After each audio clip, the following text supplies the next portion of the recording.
જો ભાઈ અહીંયા તો ચોખ્ખી જ વાત છે.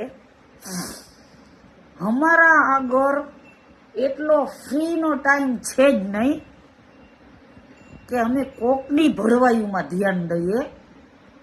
બરોબર, અમારા આગળ એક જ ટાઈમ છે. સવારે ઉઠવાનું, ઘરનું કામ કરવાનું, મસ્ત ખાવાનું, મસ્ત કપડાં પહેરીને ચોપાટીએ ફરવા જવાનું, મસ્ત એન્જોય કરવાની. ઉનાળો છે એ રેસ્ટોરન્ટમાં જવાનું, હાઈ ક્લાસ બધાયમાં ઠંડુ વાતાવરણ હોય ત્યાં જવાનું, ફેમિલીને લઈને એન્જોય કરવા જવાનું. અમે કૂતરા જેવી જિંદગી તમારી જેમ જીવતા જ નથી. અમને આવડતું જ નથી.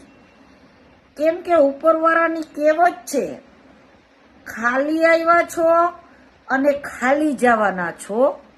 એટલે અત્યારે છે, હમણાં છે, ઈ જ આપણા આગળ છે. કાલે સવારની ખબર નથી હો, કાલે સવારે શું થશે. આજે અભી હે, જો હે અભી હી હે, કલ કિસને દેખા હે. એટલે ભાઈ શાંતિથી જીવી લ્યો. આંગળી કરવાનું રેવા દ્યો મારા કલેજાઓ. નહીં મજા આવે હો, હજી કહું છું નહીં મજા આવે.